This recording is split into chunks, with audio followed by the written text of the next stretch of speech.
My name is Valdy Wiederpass. I'm a volunteer. I serve as the chair of Susquehanna Group of Sierra Club. Welcome to tonight's general membership meeting of our group, which will feature a talk on 3 steps to savings and an energy efficient home. These meetings are free and open to the public. You don't have to be a member of Sierra Club to attend, but we encourage membership as it helps us by providing funding for our activities and letting us know your contact information so we can update you on important matters. So this is recording.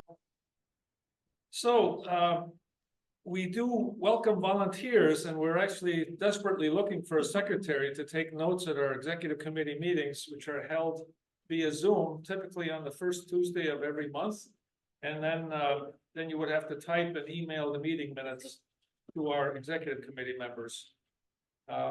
It's not very difficult. It's just something that is helpful because right now people on the executive committee have to volunteer to rotate to cover this as well as the other volunteer activities that they're already responsible for. And we're short as well on our executive committee. So there are 4 open positions in the coming election. Please consider running for our executive committee. To become a candidate for the Susquehanna Group's executive committee, mail a candidate statement of 150 words or less to the Susquehanna Group, Post Office Box 572, Endicott, New York 13760. And please mail those by November 12th. And in this candidate statement, please describe your environmental and organizational backgrounds and issues of particular interest. The nominating committee will create a slate of candidates and ballots will be mailed along with the December issue of the Sierra, which is our newsletter.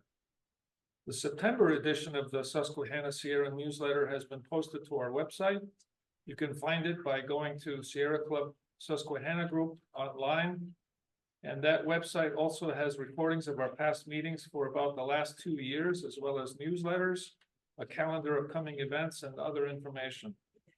We will consider stories for our upcoming newsletter, which you can email to Sierra Club Susquehanna Group at gmail.com. Our next newsletter will be out in December. So if you have something you want to submit for consideration soon. Also, I mentioned this before, but I'm going to mention it again because it's important. The New York State legislative session ended in June, and the only major climate-related legislation that was passed was the Climate Change Superfund Act. And unfortunately, the governor still hasn't signed this, so we would like you to contact the governor's office, urge the governor to sign the Climate Change Superfund Act, as well as the ban on CO2 fracking, to get them to be actually laws, because they require the governor's signature to become law.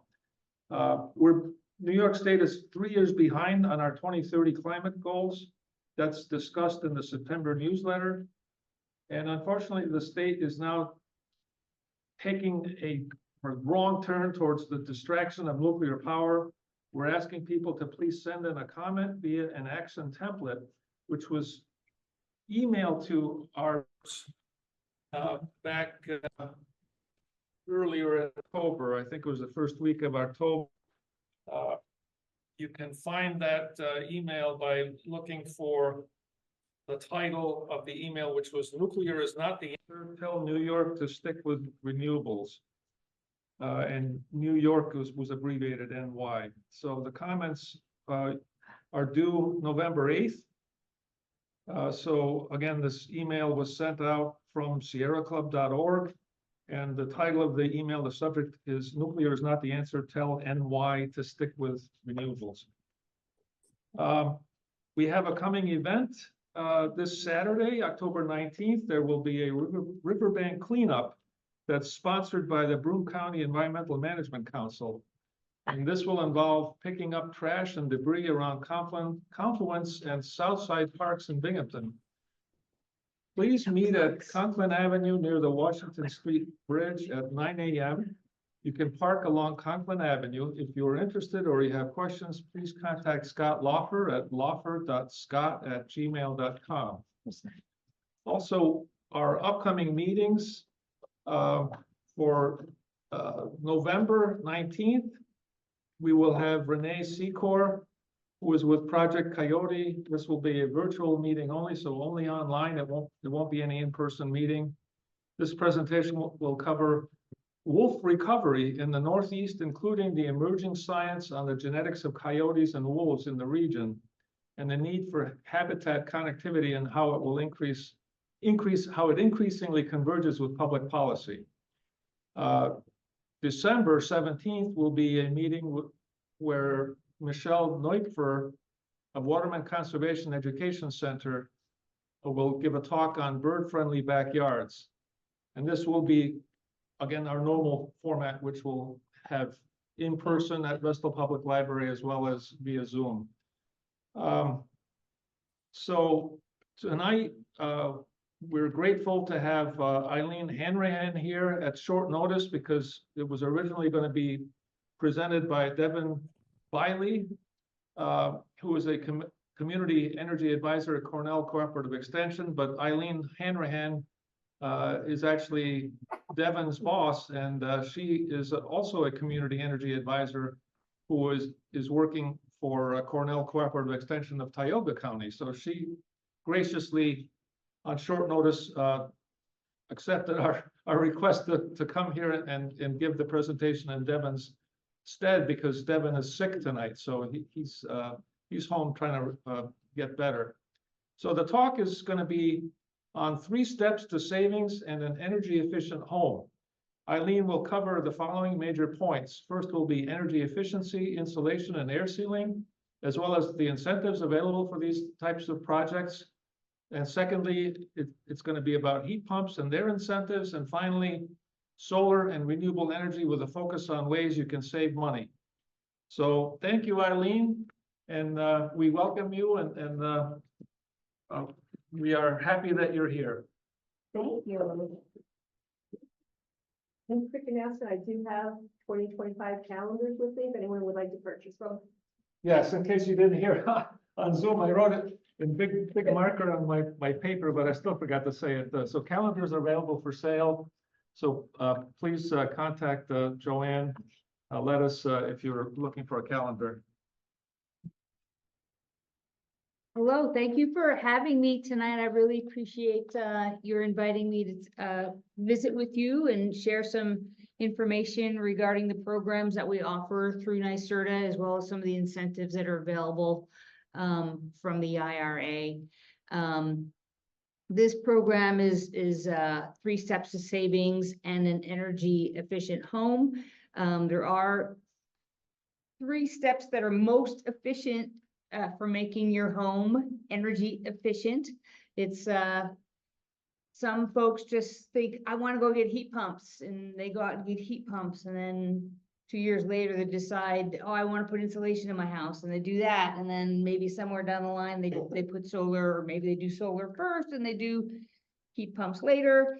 As you might imagine, that might be very inefficient to do it in the not correct order. So I'm going to run through the 3 steps to making your home most energy efficient and reduce your cost for installing some of those other measures. Because this was last minute for me, I didn't have time to do some slides specifically on the IRA, so I'm going to maybe stop sharing my slide presentation at some point and skip over to a website that kind of talks about the incentives, and so bear with me a little bit that way. Okay, so this presentation is from Cornell Cooperative Extension, the Clean Energy Hub program, which you may have heard of. That is a statewide program through NYSERDA. Cornell Cooperative Extension holds many of the grant funds that are available from NYSERDA to provide this program across the 8-county region, the Southern Tier 8-county region. There are other programs, including Cornell Cooperative Extension, that provides this program throughout the state as well.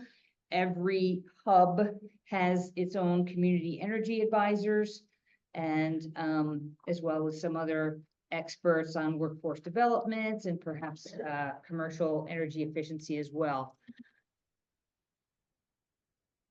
So what are the 3 steps? So first, you want to make your home energy efficient. Second, you want to add your renewable heat. And third, you want to go solar. So if you're ever wondering what those three, the best sequence is for doing those things, that is the most efficient sequence. Am I doing okay? Yes. Okay, so step one, you want to keep the heat in your house. You also want to keep it out of your house in the summer. So you want to keep it in your house in the winter, keep it out of your house in the summer. And so what's the best way to do that? The best way to do that is, first of all, just to give you a little indication of how much heat you're losing from your house in the winter time, the amount of heat that you're losing out of your house is equivalent to at least a basketball size hole in your house in which air is flowing out of it 24 hours a day, and sometimes even more than that, depending on how old and efficient your house is. It might be as big as a window that's open 24 hours a day, 7 days a week. So you can imagine the amount of heat loss and the costs to your utility bill if your home is not properly air sealed and insulated. So looking at this picture, for example, the picture on the left, that older home is very typical of our region.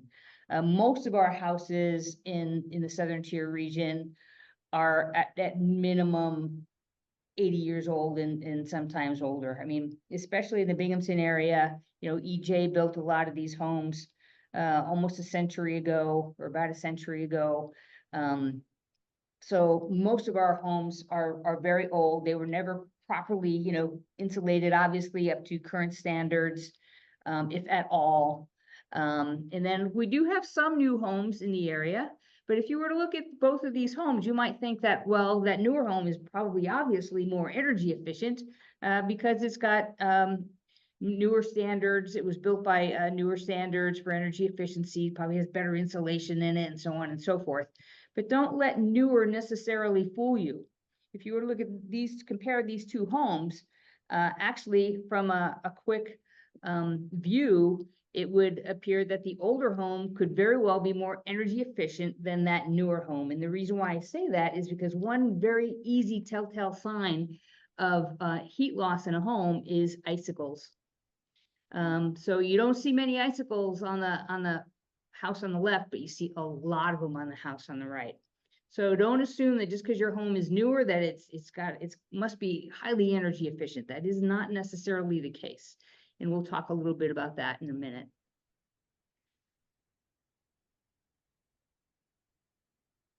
There we go. Other areas where you might see some energy inefficiency, for example, in a newer home, recessed lights can be highly energy inefficient. So the first picture is showing you those recessed lights in a kitchen area, and then in the attic, you're seeing that recessed light mechanism. And it's not at all insulated. There's nothing around that. So what's happening there is all those recessed lights, for example, in that newer home, are acting as chimneys. So you got a lot, you got 3, 6, 7, 9 little chimneys in that kitchen right now. If the mechanism in the attic itself is not properly insulated. So even though it's a newer home, now that might give you a little idea as to why were there so many icicles in that newer home? Well, that's one area. Another area that there may be some energy inefficiency even in a newer home is cantilevers. Cantilevers are those areas of a home where they stick out more than the other area.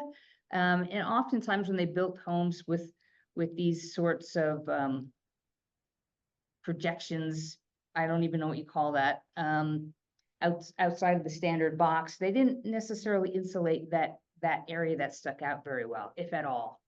So just so you know, if you have a home with that sort of thing and you're getting a lot of drafts in that room in particular, it may very well be because the underside was not properly insulated. So how do we assess, you know, how efficient is our home to begin with? So the best way to make that assessment is through a home energy assessment or an energy audit. NYSERDA provides free energy assessments to all residents in New York State for free. So you can have a New York State approved contractor come into your home and do a free comprehensive home energy assessment. They'll assess your insulation levels in your attic and your living space and your basement. They'll assess your home for proper ventilation, proper air sealing. They'll take a look at your heating system and hot water heater for safety and efficiency. And just generally make an assessment for health and safety in the home as well. If you got a lot of mold in the house, a lot of, water in the basement, or any roof leaks, things like that, they'll pay attention to those things as well, just so that you can get a good, full, comprehensive energy assessment of your home. And then, so one of the tools they'll use to do a home energy assessment is a blower door test. Basically what that involves is closing all the exterior windows and doors and putting a heavy plastic screen over your front door with a fan in it.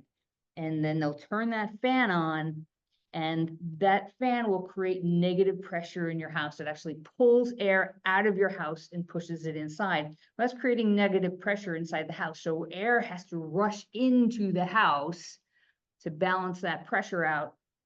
And so you can tell, if you do a walk around in your house, you'll feel where all the air is coming in. It'll be coming in from outlets. It'll be coming in from up the basement stairs. It'll be coming in around windows. You'll get a really good idea of where all of your energy leaks are in your house. And then you'll have a really good idea of, now I understand why, the amount of energy leaks in my home can be the equivalent of a basketball or an open window in my house. Obviously, when you're creating that degree of influx of air at one time in this sort of artificial way, it's coming in a lot faster than it might normally. It's actually equivalent to about a 20-mile-an-hour wind. But that sort of exaggeration does help you to see where those leaks are. What happens in a home is called, in terms of energy and efficiency, is called the stack effect. So as you may know, heat rises, right? So in this photo of a house where arrows are shooting out of it, this diagram or photo is showing that heat rises from the living space and goes up mostly out of the attic. And then if the attic isn't properly insulated, it goes through the roof deck where snow often melts. And then you see icicles.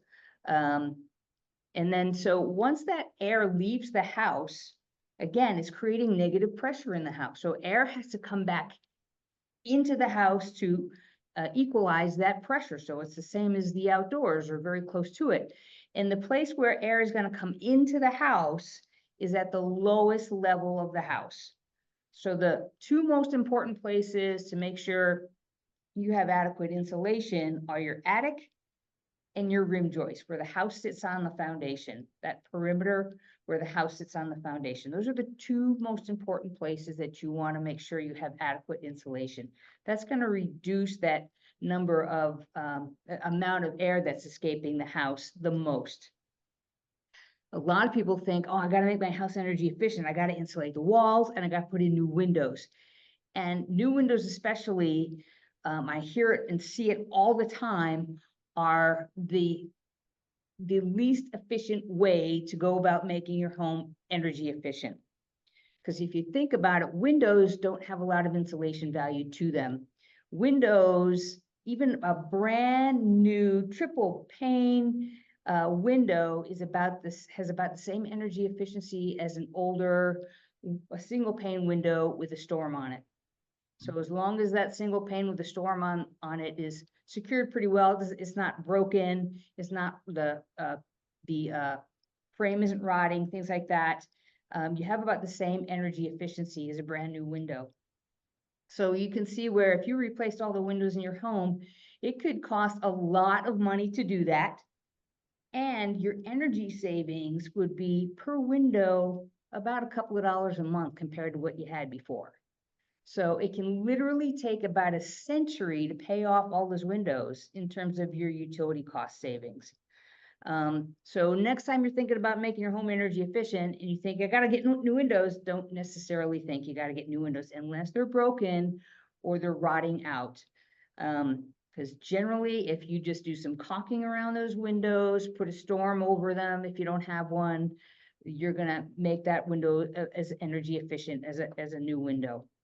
Also, folks think oftentimes that they gotta, insulate their walls in the living space of the house. Again, that's not priority. The attic and the basement are the two most important places to put insulation in the house. So if you're gonna insulate, think about your attic first, your rim joists second, and then think about your walls third. Windows can come some other time if you really need them. Let's see. So one of the tools that a contractor will use when they're doing a home energy assessment or a home energy audit is a thermal camera. And you can see from these photographs, the photograph on the far left, you got some blue in the wall. And that's showing where some insulation had been put in those walls some time ago and it has settled. So that can show that the contractor that there's an area where they might be able to blow some more insulation, generally some dense packed cellulose into walls that need more insulation. Getting back to that newer house earlier in those recessed lights, when you saw all those icicles, this thermal camera is showing exactly why. You see that attic is red as can be, meaning there's a ton of heat loss into that attic space from the living space. And you can see where the recessed lights are actually pretty yellow, demonstrating that's where all the heat loss is. That heat loss in that room is going right up through those recessed lights into that attic. Tremendous heat loss there. And that's why that newer house had a lot of icicles, which is not only heat loss for the home, but can be very damaging to the roof. So if you do experience icicles in your home, definitely have a home energy assessment. Everybody should have one every so often anyway, just to see how things are doing. So the next step is to, insulate first and then air seal where necessary. Check the caulk around your windows and around the window panes in your windows. Check for, in the photograph on the right, somebody probably installed a pellet stove, but didn't necessarily caulk around properly. And you got to use proper caulking that's heat resistant. Anytime you're going to use caulking around a heat source, but you got to make sure that air isn't coming up through that chimney and just going right around the chimney and going into that attic, because that's a significant heat loss as well. So there's a lot of places where if you just air seal around your home, you're going to reduce that heat loss significantly. So obviously, one of the things a contractor again is going to be looking for is where to insulate. In these are a couple of photographs of a contractor insulating some exterior walls.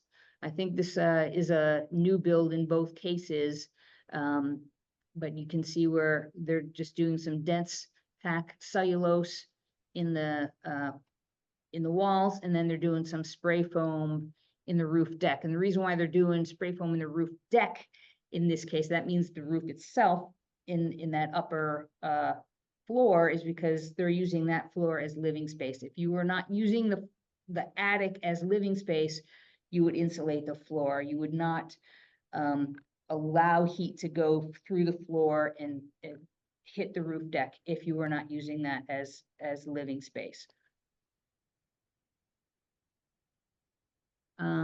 So there are incentives to do home energy efficiency upgrades to your home. And NYSERDA has a number of programs based on income. They have the Empower Plus program, and that's primarily for low to moderate income residents. And that can provide up to $10,000 towards home energy upgrades. If you're less than or equal to 60% of area median income, you would qualify for the full 10,000. If you're 80% down to 60%, you qualify of state median income, you qualify, or that's area median income, you would qualify for $5,000 towards home energy upgrades.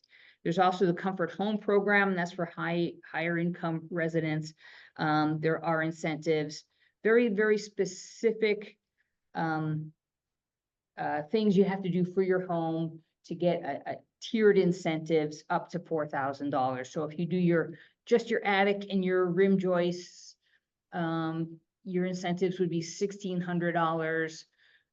If you do your attic rim joists and I think some walls, then you can get like $3,000. And if you do attic rim joists, some walls and new windows, you can get up to $4,000 towards home energy upgrade. So the Comfort Home program is very specific and insofar as what that money can be used for.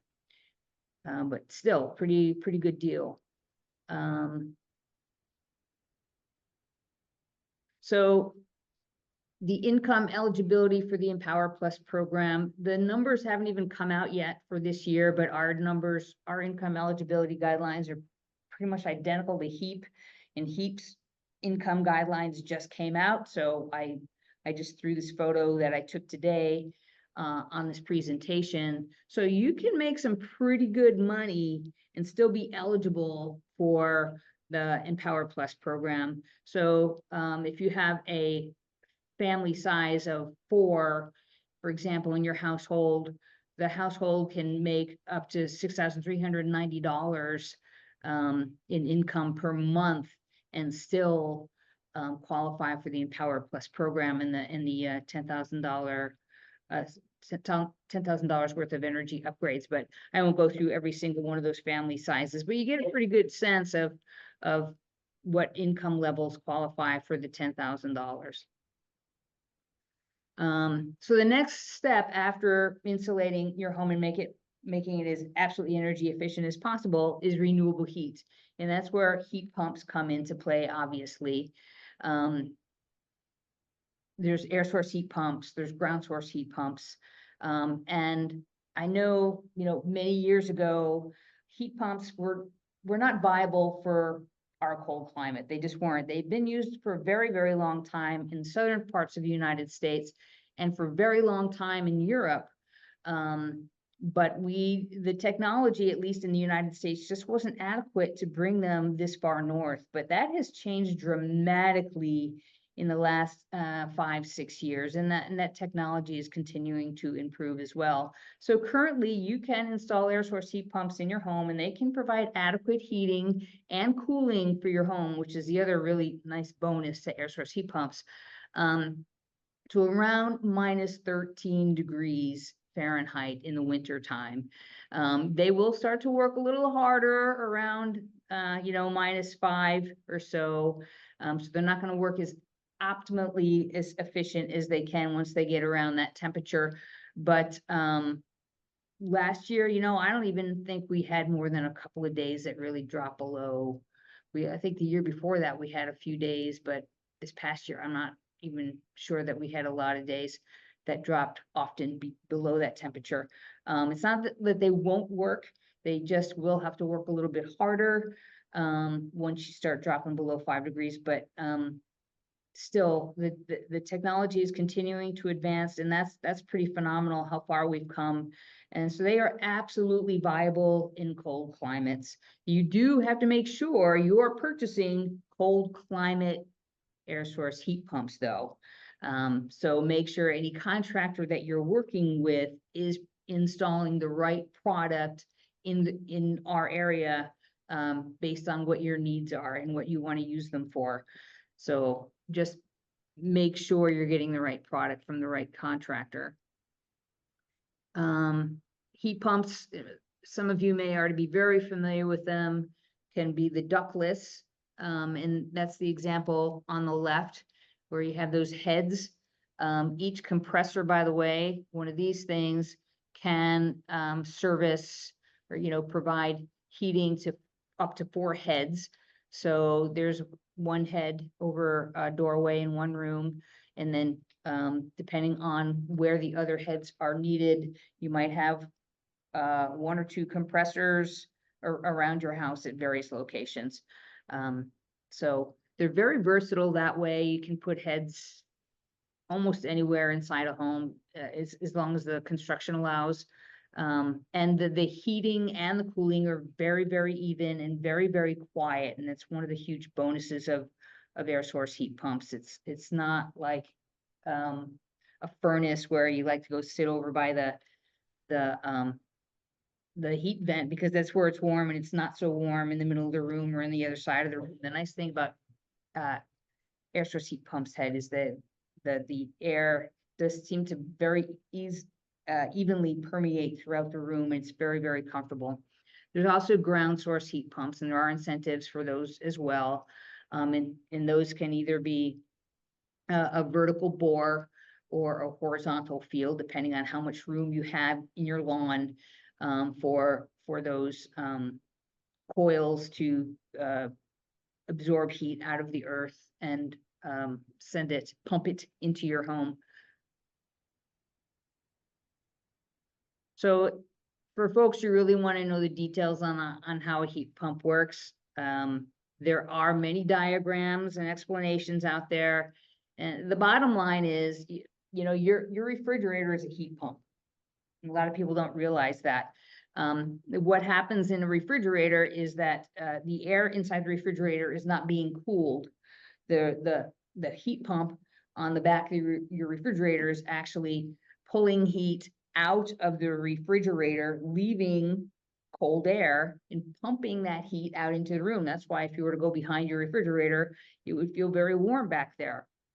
And that's because the mechanism is basically pulling heat out of the refrigerator and pushing it into your room, pumping it into your room, into your kitchen. Same exact process with air source heat pumps. Air source heat pumps with a chemical that is absorbing heat, even at the very coldest of temperatures. There's no absolute zero out here. We're not minus 213 degrees Kelvin or whatever it is. There's plenty of heat, even in our coldest air. So the chemical inside that compressor is absorbing heat out of even the coldest air, compressing that to make it even warmer, and then pushing that heat into your home. And in the summertime, doing the reverse. Isn't it true that they also come with a resistance heating element as a backup, just in case it does go to like minus 20 or minus 30 or something? Yeah, I've heard of that, and I don't know enough about the mechanics of how a heat pump works, but I have heard that, yes, that they, especially the newer ones, again, the technology is evolving constantly. So that as they're trying to make these really useful, more and more useful, I should say, in our climates, they are adding more and more technology to assist those extra degrees of cold. Yeah. And the efficiency for air source heat pump is 2 to 3 times more energy efficient than electric heat. So that's pretty substantial. And they, as I said, they can cool the home as well. And the nice thing about the cooling is that's pretty passive, because the heat pump doesn't have to do a lot of work to pull heat out of a home. It's not nearly as much work as it has to do to pull heat out of cold air. That's very inexpensive, much less expensive compared to a window air conditioner, for example, but not very expensive at all to utilize the air conditioning aspect of an air source heat pump. So there are significant incentives through the NYSERDA program. There are 2 programs that are, well, 3 really. There's the NYSERDA programs, which can provide some incentives for low to moderate income residents towards their $10,000 or more incentives, and their IRA rebates that they're eligible for. I'll touch on those in just a minute. So there's incentives that you can stack with NYSERDA and federal IRA funding. Independent of those programs which work together, there's the clean heat program, and those are run through the utility. Currently, you cannot stack the heat pump incentives that are available through the utility with the NYSERDA programs. Those are just two separate programs. They used to be able to be stacked. They can't be stacked currently anymore. That could change tomorrow. We never know. These things are constantly evolving. But so through the New York State Clean Heat Program, which is available through your utility, and again, this is something higher income people can benefit from more, is the $800 per 10,000 BTUs. And $1,500 per 10,000 BTUs for geothermal.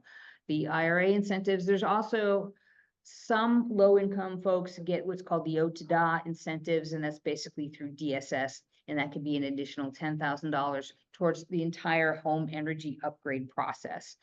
For higher income folks, tax credits are available. New York State and federal tax credits are available. So what New York State is trying to do is they're recognizing that higher income folks have access to federal and state tax incentives that lower income folks don't. They don't have a tax liability, so they can't claim tax incentives. So New York State works to provide those folks with financial incentives or rebates incentives to compensate for that discrepancy.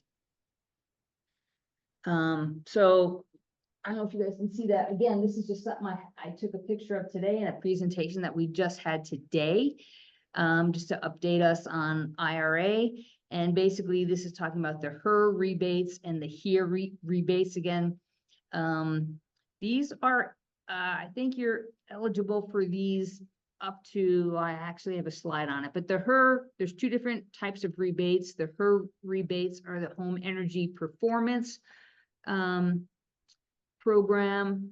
They're whole house rebates, and they are calculated through measured energy savings. So depending on how much energy savings you're getting by installing insulation or by installing heat pumps, helps to determine what your actual incentive will be.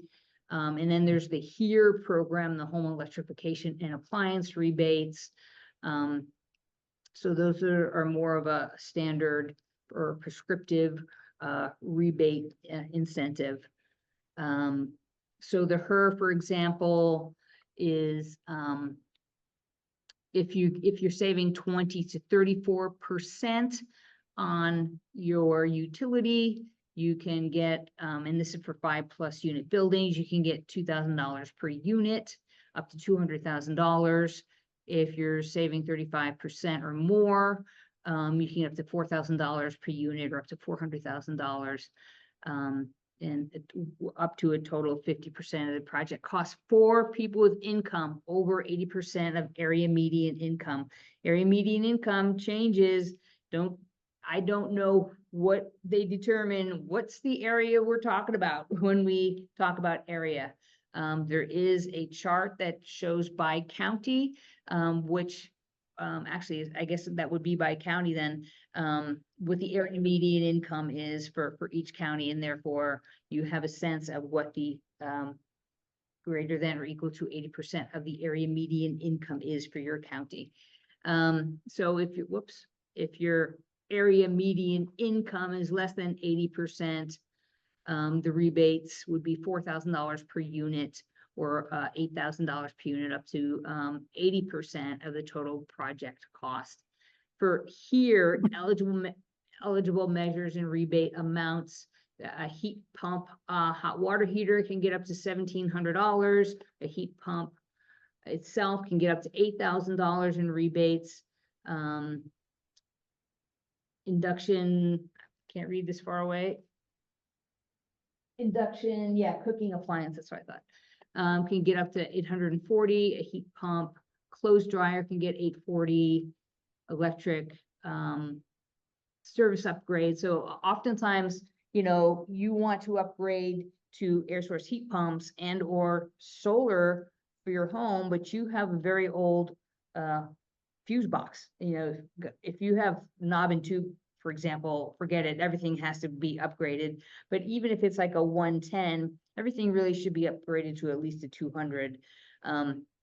So part of the energy efficiency assessment will look at your electric box and just make sure it's properly upgraded to handle installation of heat pumps and solar and things like that. So money can actually go towards that upgrade as well of $4,000, and electrical wiring upgrade, 2,500. Again, knob and tube, for example, might need some electrical wiring upgrades. And then finally, air sealing is 1,800. So if you were to need all of those things and you were income eligible, you could get up to $14,000 towards from IRA rebates, and stack those with your $10,000 that would be available to you from the state or NYSERDA.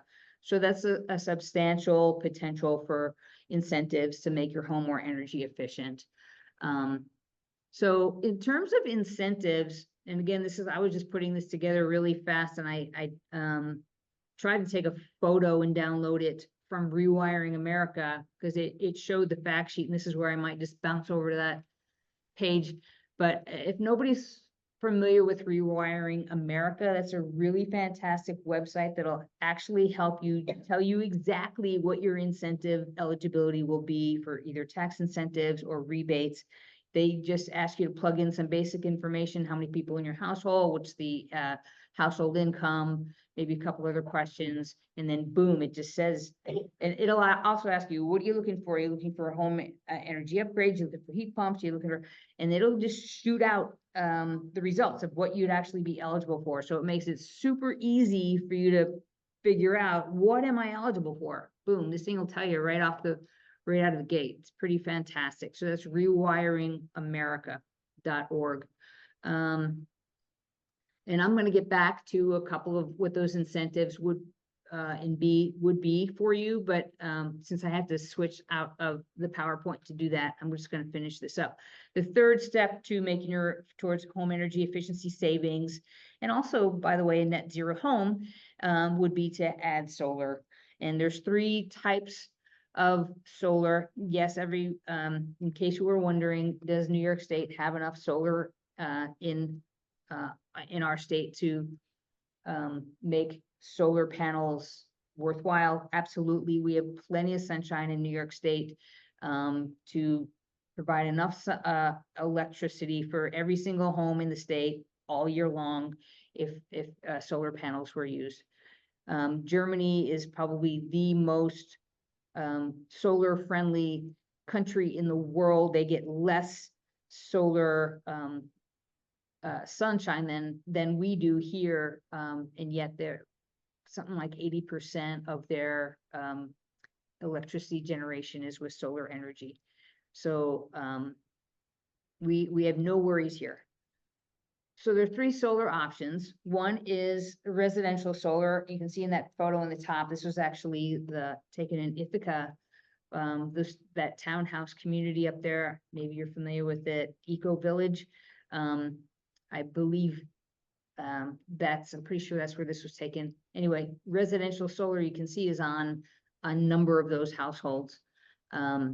And basically you would put solar panels on your roof or on your property someplace if you didn't either have room on your roof, or you had too many trees blocking your roof, or it wasn't adequately directed towards southern exposure to fully utilize this solar energy.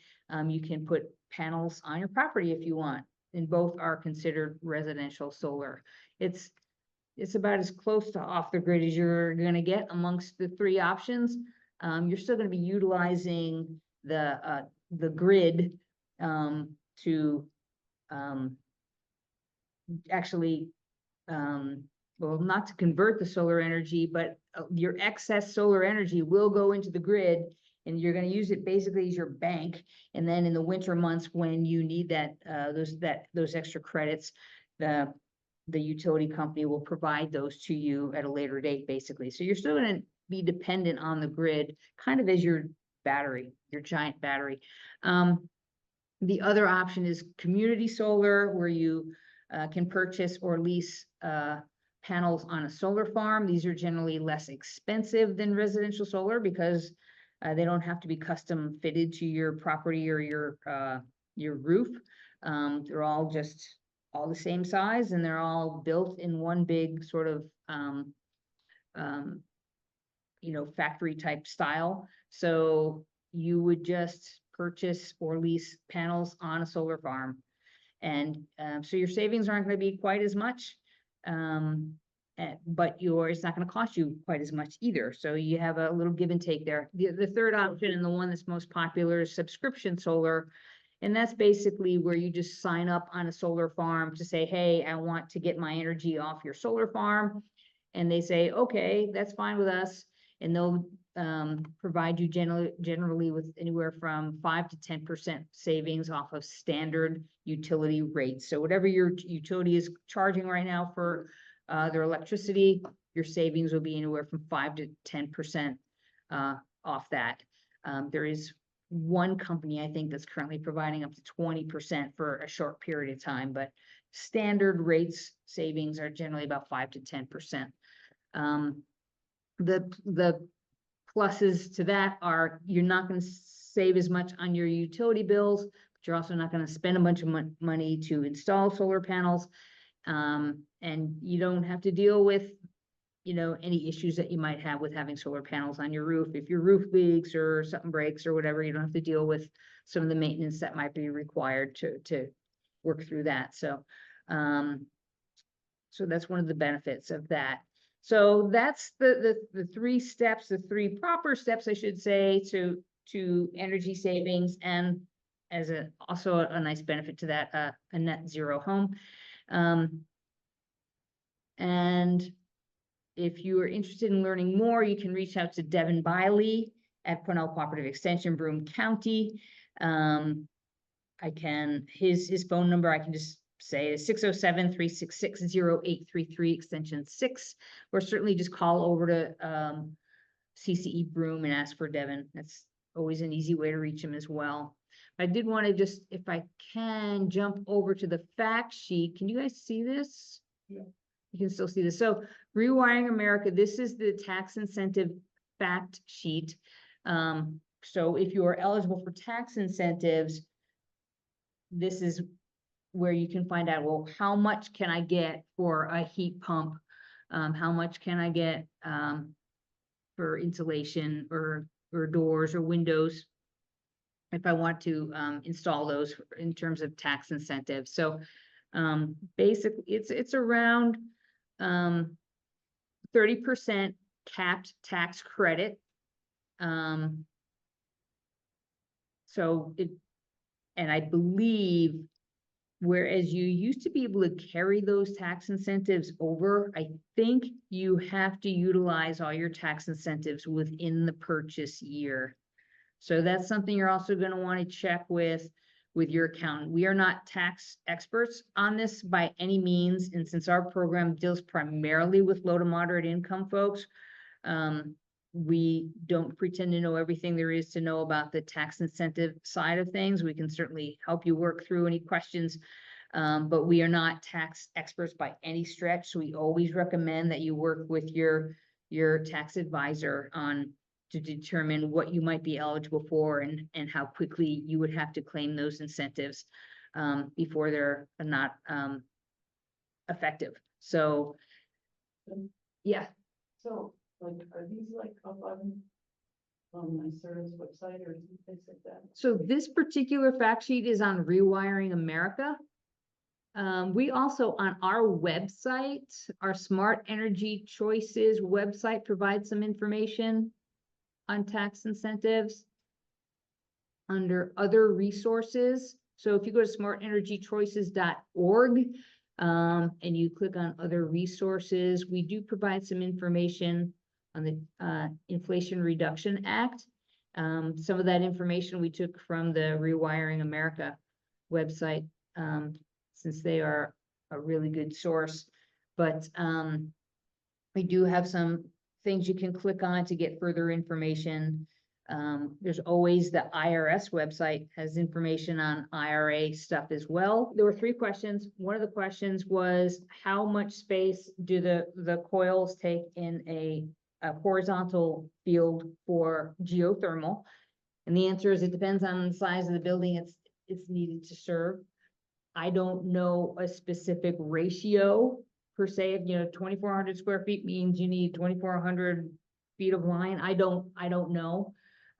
They do go down about 6 feet underground, because that's really where the ground starts to become a consistent 50 to 55 degrees.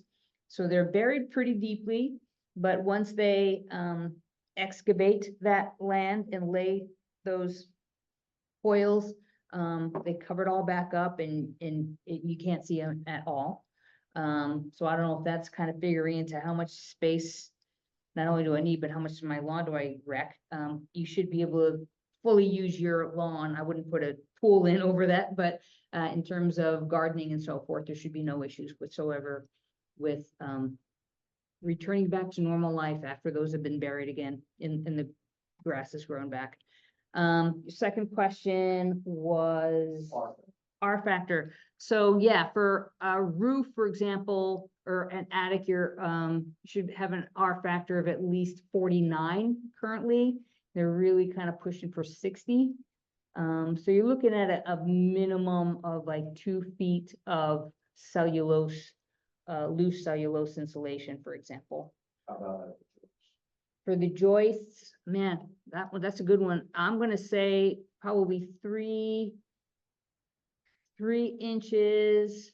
So probably about off the cuff, I'm gonna say about an R18 of foam, because foam can have a pretty substantial R value to it, like about a 6 per inch, I want to say. And this can be determined by an audit guy. Yeah, the contractor, and that, right, and for your third question, are you getting the money? Is the contractor getting the money? So if you're working with a NYSERDA approved contractor, they will, once they do the energy assessment, they will draw up a work scope and tell you exactly what they recommend for the house. And then they will inform you of this is the amount of money you're gonna get from NYSERDA. This is, the amount of money that's potentially available from IRA, and then they send that work scope into New York State. When the person who's reviewing that application looks at what that work scope is, they're gonna make that determination specifically as to how much money the household is gonna get. And that all gets lopped off the top of the price of the project. So there's no money in terms of exchange of NYSERDA sends you money and then you turn around and pay the contractor, or the contractor has to get the money and have you sign off on it or anything like that. It all happens behind the scenes, so to speak. There are times when there's a customer contribution, but that's up to you. If you want to, if they say, well, this is what the whole project cost is, including heat pumps, we're gonna get you, we'll be able to get you $24,000, but the whole project is really gonna cost like 30, your customer contribution would be 6. There are some loan opportunities through NYSERDA on bill loans and or just direct pay loans. But if you don't want to, if you say, no, how much can I get for free here? Let's work with the top priority stuff right now. This could be my insulation. Maybe some other time I'll go back and reapply and see if I can get heat pumps another time. You have that freedom. It's not like if a contractor says that to you, it's an all or nothing thing for you. I never want people to feel like I gotta do this. If I want this, I gotta do it all. It's not. You just work with the contractor and say, I can't come up. I don't have $6,000 right now. So let's lop off what I really don't need, work with the priority stuff as much as possible and stay within the incentive budget. How long does that approval take? The approval itself only takes a few days after the contractor's been in to do the assessment. What's the best time of year to get that? Yeah, in the summer, well, in terms of their busyness, the summer months, absolutely. Cause they are, once winter hits and people are cold, that's when everybody's on the phone calling them up. Yeah, yeah. But that's not to say you can't or you shouldn't call them during, it just might take them, extra time to get out to you. Right now, I am hearing some contractors, though, they may get out to you right away within like 2 weeks to do your home energy assessment. And they might get that project approved, within 3 to 5 days after that. Assuming, NYSERDA also gets backed up sometimes. But, so say everything's, the assessment's done, it's approved, it's only been 3 weeks for that process to take place. They might not be able to get back out to you in some cases for 6 or 8 months because their crews are so backed up. It's easy to do an assessment. You can do a couple assessments in a day, but it takes a crew a day or two to do a job. So they're much more backed up than the guy who's doing the assessment. So that's the, Those sponge pads, that you plug into the wall onto your, plastic tabs, and those things really work. yeah, we actually have a display that demonstrates that, as a matter of fact. Yeah, putting the little tabs inside the holes as well as the little insulation things behind the plate, they do work. Oh, you're talking about for outlets? Yeah, Oh, yeah, okay. yeah, yeah. So, when you do geothermal, when the thing comes into your house, does it have to go in and, attach up to a, like, where you would have had a gas furnace or something like that? Not necessarily. There are some heat pumps that can, the question is, when they install a heat pump, and that can, for Geothermal. geothermal specifically, yeah, they usually have their own infrastructure. Usually somebody already has, like, they have gas, furnace or they have an oil furnace. Mm-hmm. So when they go to geothermal, they're getting rid of that, right? Yeah, yeah. And then, so then the thermal comes in and, comes through your ductwork. It can. It can. I mean, sometimes they're using, like a boiler system. Sometimes they can use your ductwork. Sometimes they can use, yeah, because there are water conducted heat pumps as well. It's just all kind of So- interesting. So if you have radiators that carry water, like say your home is set up with water, baseboard heating that's circulating with a pump, maybe they might be able to adapt that to use that same heating circulation. So, water yeah, to system. use the same, yeah, and those are far more rare up here, from my understanding. There aren't, it's not a readily done process, but yes, they do exist, but They can connect to Yeah. hot water baseboard. they should be able, and I am not a contractor. This is why we connect you as a community energy advisor, try to find the right contractors for you to So- talk to. They either gotta go to hot water baseboard or they gotta go to ductwork. Anybody else know about that? Yeah. Okay, cause I have electric heat. I have no ductwork, I have no hot water baseboard. Mm-hmm. Well, the other option is But to I have those. have an acre I could put geothermal on, but how am I gonna get the geothermal into my house? Well, Right. do they have those little units like the mini split tab that can be in different rooms of your home that connect to geothermal? I gotta rip up all my electric heat and No, put all those things through the wall. no. Those are ductless and they work completely independently. Well, how do they get their, energy then? So, well, they don't have to be, because they're their own completely independent system. They don't, You talking electric baseboards? Yeah, I have electric baseboard. That's Right. just the electricity comes into it and then it heats up. So can geothermal convert to electricity to go into my house, into my electric baseboards? what it will do is it will connect with tubing that carries the refrigerant, that carries the heat. And that will go to those small units that she showed a picture Well, I of. want to put small units on my walls. You And know. then also, then basically, rip out my electric heat. Yeah, see, this is where. Yeah, I'm not a contractor and I wouldn't want to absolutely answer that in any way, but that's why we connect you with contractors who know those answers and can do a free energy assessment and tell you. But go ahead. I just wanted to say, I have one of those. It was the earlier generation. It's not so great if it gets down to 10 degrees. So I probably need to replace it, but it's got a, a thingy outside. And then it goes up this little tube and there's just one of those white things up here on the wall. You don't even notice it. You don't notice those things. Yeah, well, And all right, so I've seen those in a market- lot of places put in, and I do not like them. You said it feel, uniform, I feel wind coming out of those things, and I do not like Yeah, that. well, they are blowers. Now, I do some not like places, they turn on, you can set them so they turn on and off, which drives me berserk.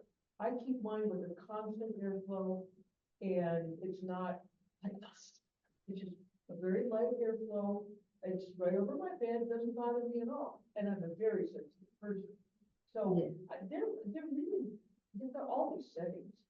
They're But- very usable and they're quiet if you set them right. Yeah, so like, on mine, I want to, you're saying, well, okay, yeah, I should seal up my house. I agree with that. But I want to skip the heat pump and go straight to solar. In fact, I have somebody coming to look at my house on Friday to put solar on my house. Yeah, I have a totally self-facing, which is, roof. which is nice, but if down the road you decide to install heat pumps and they I haven't. can't put a heat pump in there unless I rip out my electric heat, and I'm not ripping out my Yeah. electric heat. You don't have I to- actually love my electric heat. I have Okay. individual thermostats on every room. I can turn down the rooms that we don't use. We turn off the bathroom when you take a shower. You can leave it right where it is. It doesn't have anything to do. Yeah, but I don't like those. I don't want that. Are you talking about the big commercial ones that are really big, like in a hotel room? These are much smaller. No, okay, just checking. The other option is they have ceiling mounted ones too that are flush with the ceiling. Yeah, Recessed that's in true. the ceiling, but they also have a blower. And the blower is quiet. And how do you get to those? Ian, how do you get to those? I have no access to my attic whatsoever. That's where the contractor comes in, every house is Yeah, different. Yeah, they can run tubing across the bottom of the attic. Or they can run it outside the wall and cover it with a channel that blends in with the color and makes it look neat, so it's not just an exposed tube. If you know what to look for, you can see homes are getting these heat pumps more and more as time goes on. In new construction, I would certainly get it, Yeah, but, I've got a 50-year-old house. You don't have to take the electric bills for time, leave them there. If you want to use them, you use them. yeah, you can always use them as backup I heat just don't see the purpose of doing that. of what, leave it on It's a there? lot more- a Because lot why less- should I spend all that money for geothermal? It's and a lot then- less electricity. Yeah, but I can get the electricity off the solar. Yeah. Yeah, no, yeah, so if you have no desire to install renewable heat source, then you're right, don't. It's not required. right. But if down the line you're thinking, 5 years from now, you might want to, just make sure you size that solar array accordingly. I mean, you can only size it, I think, up to 105% of what your actual usage will be.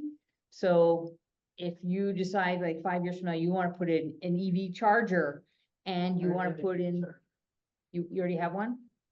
Okay, good. So, the only challenge right with that is that if you were to install heat pumps later, would the solar array be able to provide enough I electricity? got for that? only so much room on my roof. Okay, I'm gonna max out my roof, and I'm not gonna meet my electricity usage. oh, okay, well, yeah. And then you'll never have no solar on your life. No, I just want to reduce it. Great, I have one question, one, sure. I had a train 8 months in Virginia. And I was still burning 2 full cords of wood every winter. I thought it was the most worthless piece of junk. It took up a lot of space in the backyard. My question is, do you know anybody that's running the tube off the back of the refrigerator, pumping that heat somewhere into the house? No, I've never, that's a Because interesting we concept. just had a refrigerator problem. I noticed when I cleaned that back, that it threw out a lot of heat. And I was thinking about what you said, maybe somehow put a duct on it, just run it into the house off the refrigerator. Yeah, that's pretty ingenious. Well, it's already coming in the house because your refrigerator's inside the house unless it's in the garage somewhere. Well, it's facing in the back of the wall. We're not. But it's still, And it doesn't, you know, it's one of the- I mean, But- it's not making that much heat, it works out, but it's Yeah. not enough. to keep Oh. doing that. And I want to mention, if you're thinking about solar, you might want to consider purchasing solar panels in a shared community solar farm too. If you are worried about not having enough roof area at your house. We did that back in 2017, and there's tax credits for that too. And we took out a low interest loan at the credit union, a home equity loan at 4.25% back then. So we're way ahead. I don't know what the current tax programs are in terms of doing that, but it's worth considering. I need rebates, not tax incentives. Okay, so for solar, the tax or the rebate is 80 cents per watt for low income residents. So make sure when you talk to your contractor that they don't get you the standard residential rebate. If you're low income, which is currently, I think, 20 Well, cents a watt or 30. I don't know, I looked at a couple of the things and I always come out like just over the thing, but I don't have tax liability. I hardly any income that's not tax-free. So I don't have tax liability. So, yeah, so it sounds like you might be eligible for for rebates versus tax incentives. But that's something you'll want to also talk to your contractor about, because there are income eligibility guidelines for rebates versus tax incentives. And then talk to a tax professional to make sure if the contractor says, well, you make a little too much for rebates, you're only eligible for tax incentives. Don't assume then that you will get those tax incentives, because you do have to have a tax liability. It's not a refund process. It's not a, like the government will say, well, you had no tax liability. We're gonna give you money. They're only gonna take off what you owe. And if you don't owe, after you've done your taxes, then you're right, you don't have a tax liability. So just make sure that you're either gonna get your rebates or you're gonna get your tax incentives. And if you fall in a crack someplace where you're not gonna get either, you wanna know that ahead of time.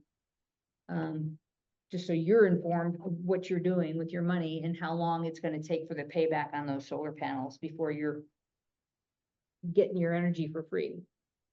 And I have one totally different question. About every other day I get a call from the foam insulation. Uh-huh. Is foam insulation good? Yep, they're very, very good, and they're a New York State approved contractor for the NYSERDA program. What kind of chemicals are used in that? And is there chemical exposure? Do they outgas? They outgas some, but New York State made it a requirement back in 2021. A lot of the gases from spray foam used to have very high global warming potential. They were using HFCs, hydrofluorocarbons, which had very high global warming potential. They're now using oleofactants, hydrogen oleofactants, which only have a global warming potential of 1. So that came down from like 25 to 1. So yes, there is some off-gassing. You shouldn't be in the house for about 24 hours. after having spray foam insulation put in your home, because you want to give it that time to really off gas and leave your atmosphere in your home.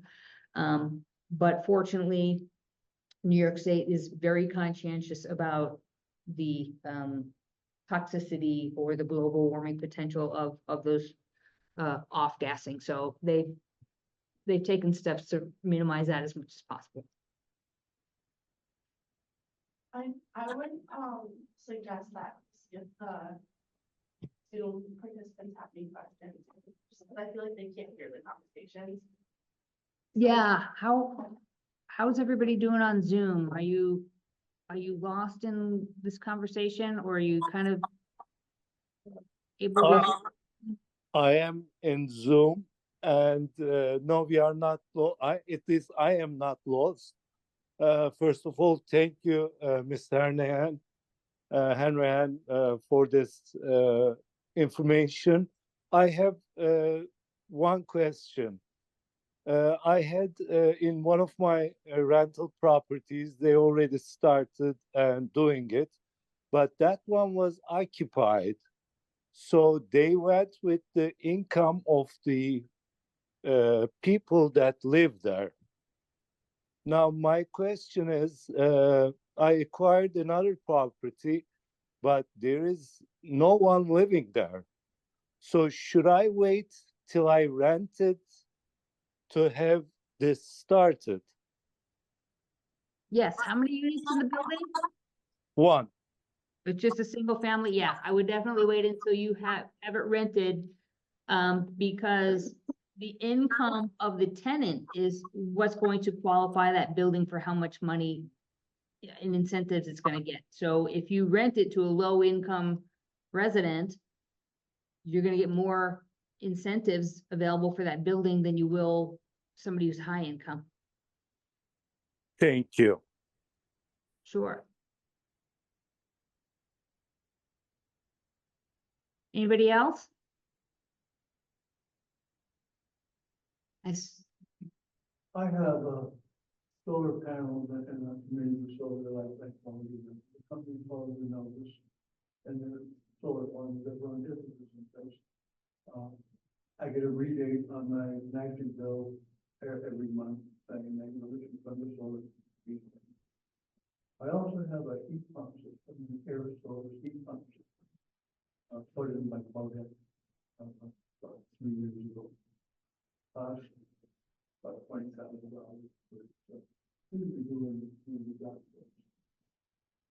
Wife doesn't like it blowing on her all the time, so she turns hers off, but it's good.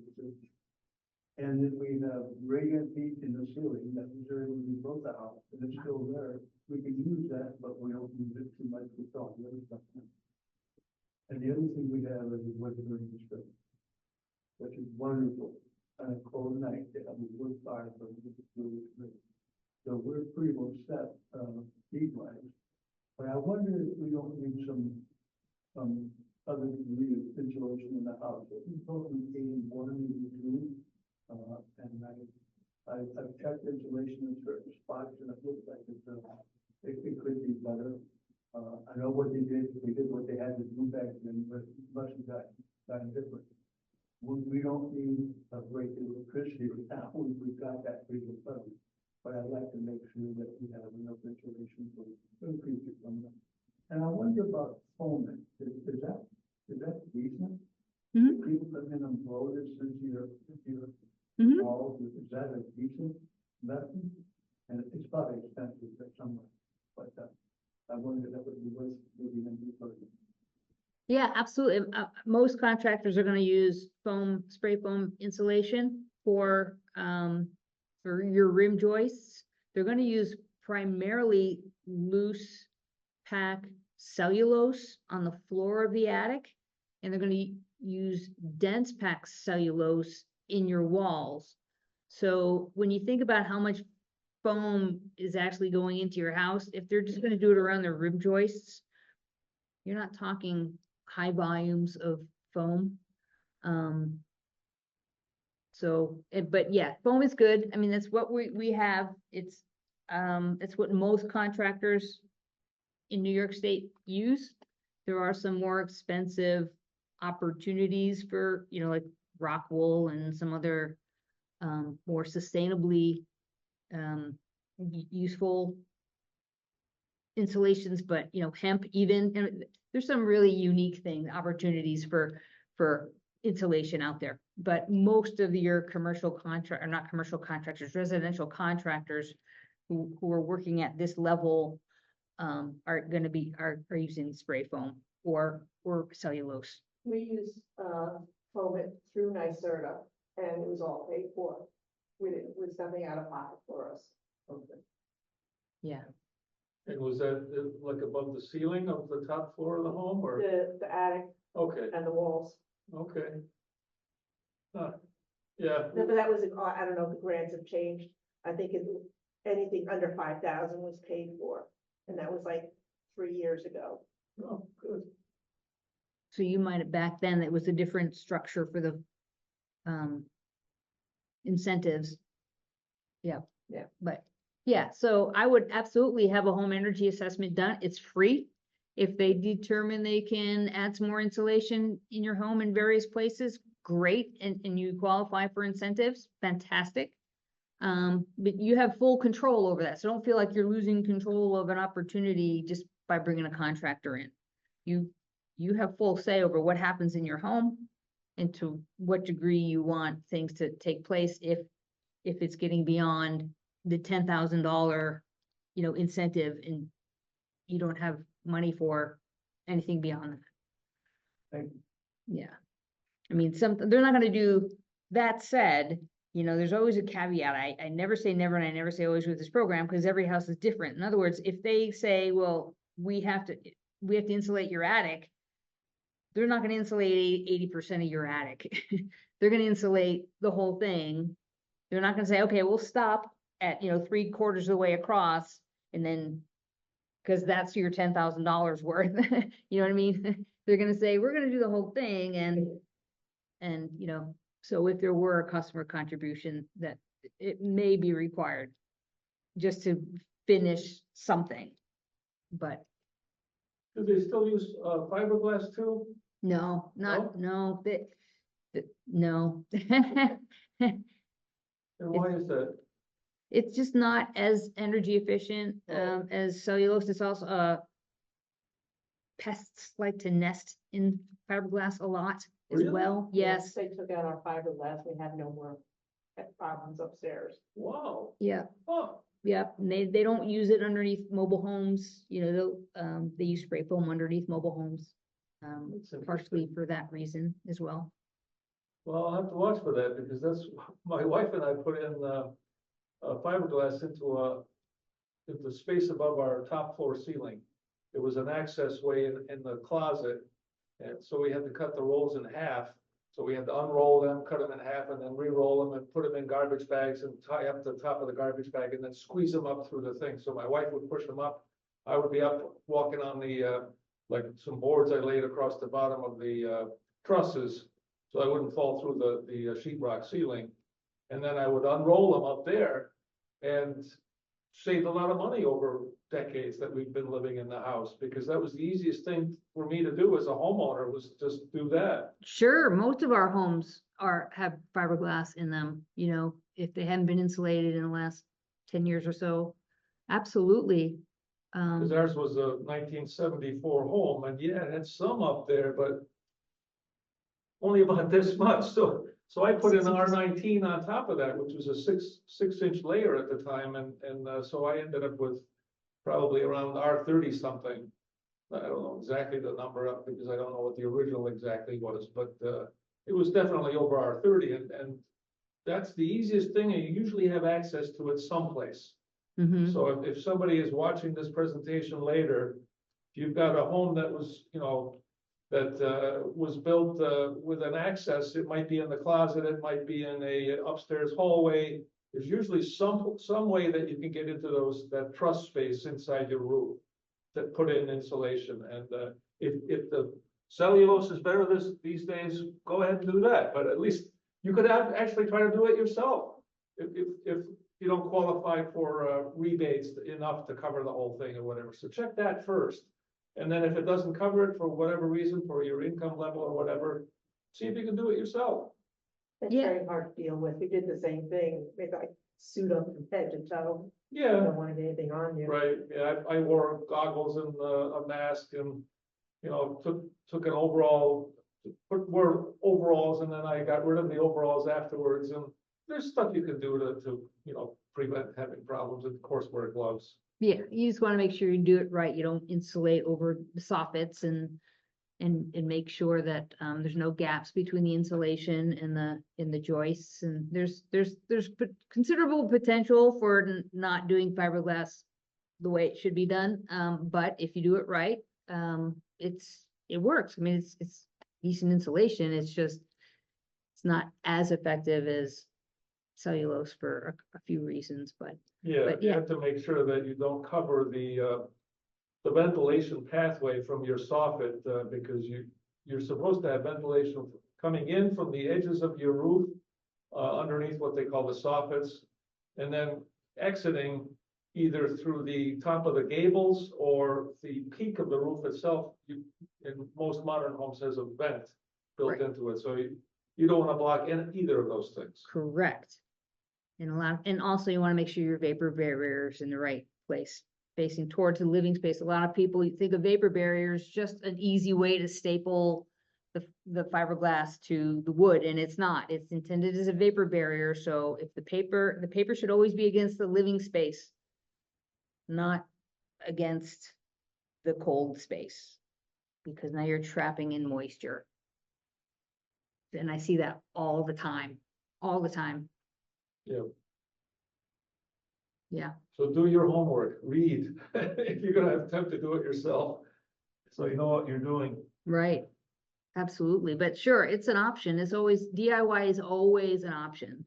Yeah. You're just not likely gonna do it as well as a contractor. And back then, there wasn't any program like that I'm aware of, you know, 35 years ago, whatever, 40 years ago. You know, now there is a lot of incentives available, so it's a lot easier to get that stuff done today than Oh, yeah, decades ago. absolutely. Absolutely. Does anybody else have any questions? Yeah, and I've been thinking about getting more air source heat pumps for my house, and when I talked to somebody several years ago, it just didn't seem like a possibility, but if the thing, the blower that's outside, you can actually attach one for like several different rooms to that? Yeah, that can handle up to 4 heads. Okay. They come in different sizes, Yeah, and there's different mounting techniques too. The smaller units, they can actually mount them up high on an outside wall too, on a bracket, so it doesn't even have to be ground mounted. Like suppose you have a 2-story house and you want to do the upper level, and for some reason, maybe you've got a narrow space between you and the next house, or maybe you've got an exterior shed or something that's blocking the way, or maybe there's landscaping that you don't want to remove or whatever. You can have it mounted on a bracket up high on the wall too.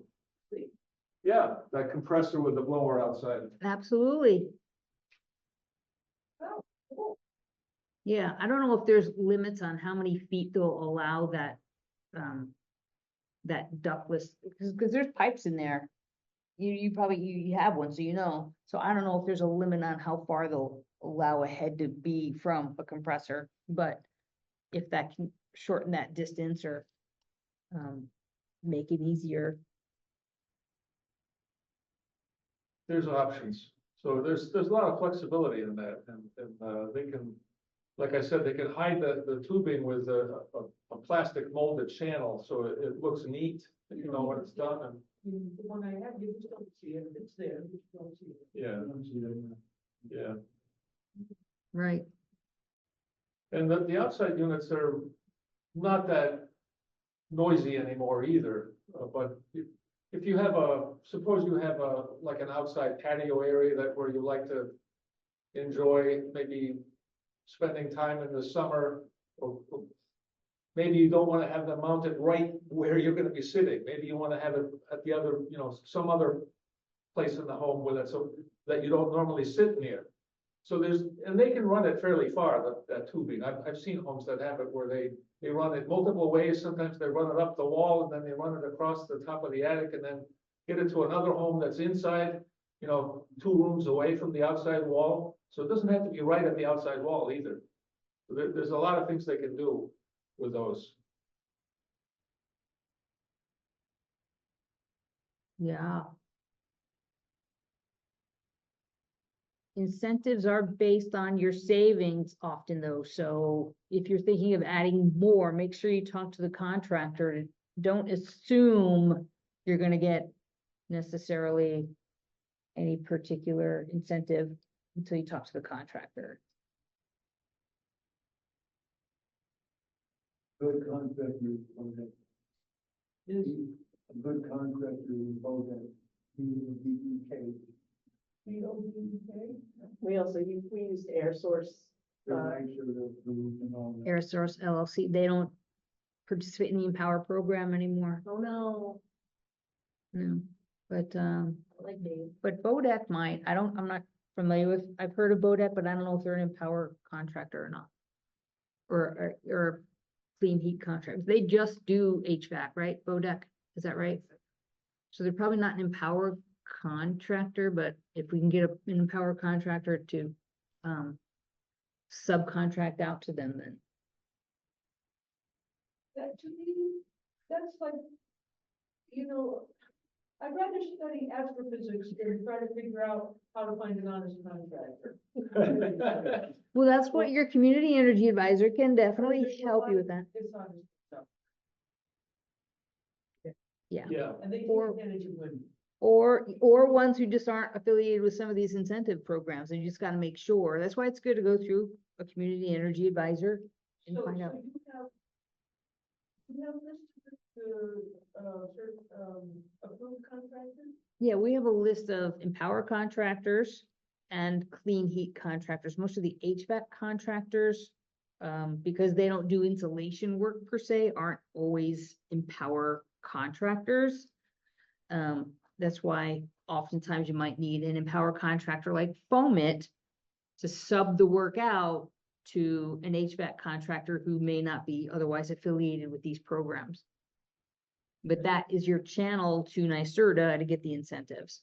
So the insulation contractors are power contractors? Empower, the program is called Empower. Oh, the program.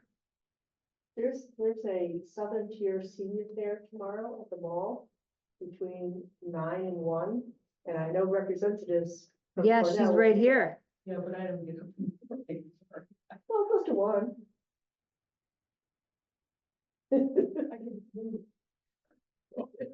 I'll just say this, there's your chance to. Kate, do you have, Kate, are you there? Yeah, I'm here. Do you have something to say?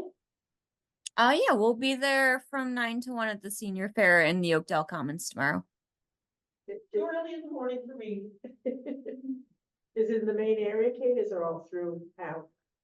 Yes, when you come in, like where Annie's Pretzels is, Yep. that big area in the middle where like Bonton used to be, we'll be in that open area.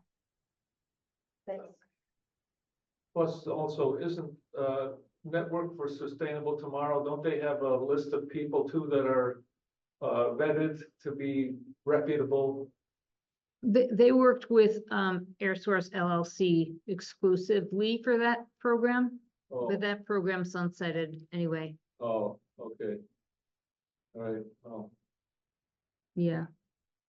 okay, so I guess Cornell Cooperative Extension's Community Energy Advisor is your best source for this information, for who the good contractors are that can hook you up with incentives and give you an idea of what the incentives are that are available. And then Rewiring America, that website also gives you a tool, right, to estimate what your incentives might end up being based on your income. But again, the caveat is they're not tax advisors, so check with a tax specialist to be sure.